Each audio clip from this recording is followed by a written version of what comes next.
एक बार फिर वसीमा निज़ाम आपके साथ इस उम्मीद के साथ कि आप खुश होंगे और पुरअमन होंगे और सलामती से होंगे।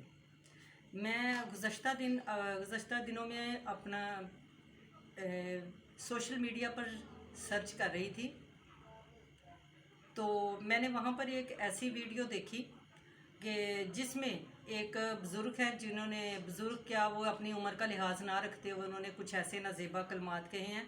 अगर आप कहेंगे तो मैं आपको वीडियो भी शेयर कर दूंगी, लेकिन मैं इसके बारे में कुछ मेरी ज़ुबान ऐसे अल्फाज अदा करने से कासिर है कि मैं उनके अल्फाज को अपने लफ्ज़ों में बयान करूं। इसलिए क्योंकि उन्होंने अल्फाज इस्तेमाल किए हैं, मेरी ज़ुबान इजाज़त नहीं देती कि मैं वो अल्फाज इस्तेमाल करूं। अगर कल को उनके अल्फाज की वजह से फिर कोई ऐसा वाक़या रूनुमा होता है तो मेरा ख्याल है कि तमाम लोगों को फिर पता होना चाहिए कि ये किस किस्म का उन्होंने इश्तियाल अंगेज़ी दिलवाई थी, और पता होना चाहिए कि अब जबकि हमारे मुल्क को ज़रूरत है कि हम इस तरह के अल्फाज अदा करें कि लोग जो हैं वो एक दूसरे में प्यार और मोहब्बत बढ़े और वो एक दूसरे के साथ पुरअमन ज़िंदगी गुजारें और एक ऐसा माशरा तश्कील पाए जिसमें लोग जो हैं वो पुरअमन और पुरसकून रहें। और कायदे आज़म ने जिस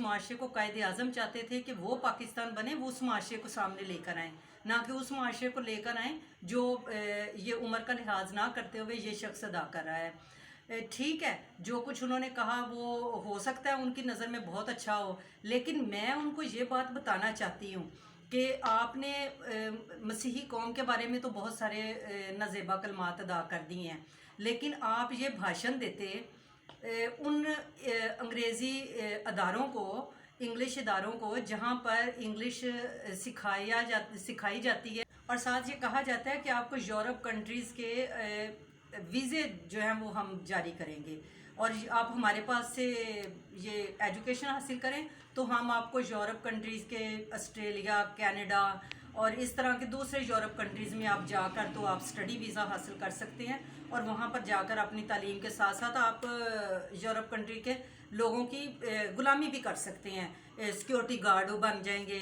आप पेट्रोल पंप पर काम कर लेंगे, आप मॉल पर काम कर लेंगे, आप किसी के घर में क्लीनिंग कर लेंगे, आप किसी की गार्डनिंग कर लेंगे, आप किसी अंग्रेज़ के घर में रहकर उसका काम कर लेंगे। और ये ग़ुलामी की ज़ंजीरें आप जनाब खुद अपने बच्चों को पहना देती हैं।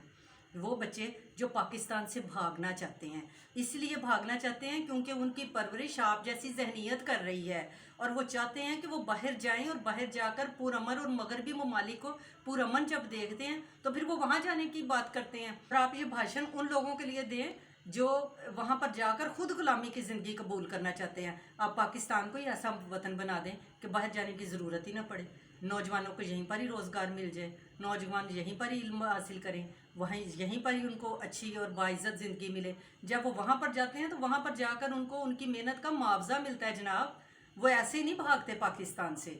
और ये आपने जो अल्फाज अदा किए हैं ना कि मसीहों के लिए, तो मैं ये आपको ये बताना चाहती हूँ कि आज आप जाकर मिशनरी इदारों को देख लें, विज़िट करें वहाँ पर, आप ये देखेंगे कि वहाँ पर मसीही जो हैं वो कितनी तादाद में इल्म हासिल कर रहे हैं और ज़्यादा तादाद तो हमारे मुस्लिम बहन भाइयों के बच्चों की है, वो वहाँ पर शौक़ से लेते हैं। और हमारे वज़ीर आज़म साहब ने भी उस दिन बड़े फ़ख्र से उस मसीही अदारे का जिक्र किया था, अपने उस्ताद का जिक्र किया था। ये कोई ग़ुलामी नहीं है, ये अच्छी तालीम देने की बात है, वो अच्छी और वो क्वालिटी एजुकेशन दे रही हैं। वो आपको आपके बच्चे को इस काबिल बनाते हैं कि आपका बच्चा जो है वो जिस मियार का आप चाहते हैं उस मियार तक वो लेकर आते हैं। और जनाब आप फिर वहाँ पर जाएं, अपने बच्चों को ये कहें कि आप एम्बेसियों के चक्कर ना लगाएं, आप ना जाएं एम्बेसियों में, आप अपने जूते ना खिसाएं। आप क्यों जाते हैं? आप बार बार उनके पीछे क्यों जाते हैं? क्यों आप ग़ुलामी कबूल करना चाहते हैं? इसलिए ताकि आप जाकर वहाँ पर यूरोप कंट्रीज़ में जाकर अंग्रेज़ों की ग़ुलामी लें, उस ग़ुलामी से जिससे आप चाहते हैं कि आपके बच्चे रहा हो जाएं।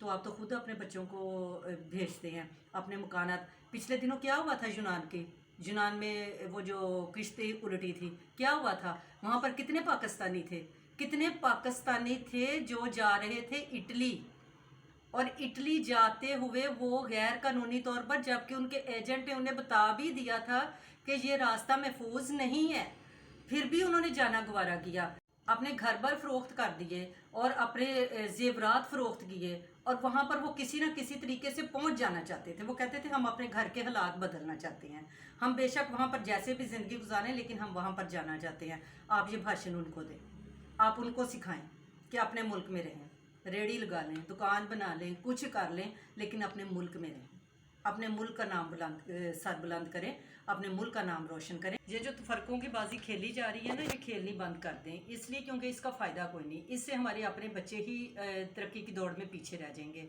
آپ نے دیکھا کہ یونان کی کشتی میں کتنا بڑا حادثہ ہوا تھا, تو وہ کس وجہ سے ہوا تھا؟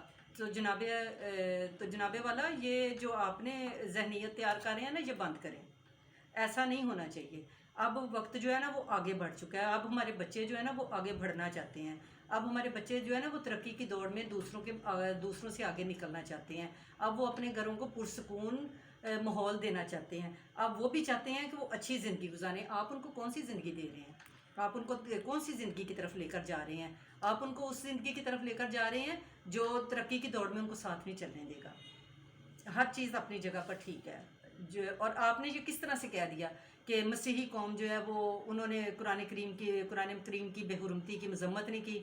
جا کر دیکھیے, وزٹ کیجئے ہماری مقدس عبادت گاہوں کا, جا کر وزٹ کیجئے ہماری آبادیوں کا, جہاں پر فلیکسیں لگی ہوئی ہیں. اگر آپ سوشل میڈیا یوز کرتے ہیں نا, تو آپ تھوڑا سا پڑھیں اس کو, اور آپ دیکھیں کہ ہمارے سب سے بڑے مذہبی رہنما جو پوپ صاحب ہیں, انہوں نے قرآن مجید کی سویڈن میں جو ہوئی, انہوں نے توہین رسالت کی مذمت کی. ہمارے تمام مذہبی رہنماؤں نے کی. ہماری ہر چرچ کے باہر ہمارے جو ہے وہ فلیکس لگی ہوئی ہے, اور ہمارے چرچ میں خاص طور پر ملک پاکستان کے امن اور سلامتی کے لیے دعا کی جاتی ہے. اور تو پھر آپ کون سی بات کر رہے ہیں؟ کس طرح کی باتیں کر رہے ہیں؟ ایسی باتیں نہیں کرتے ہوتے.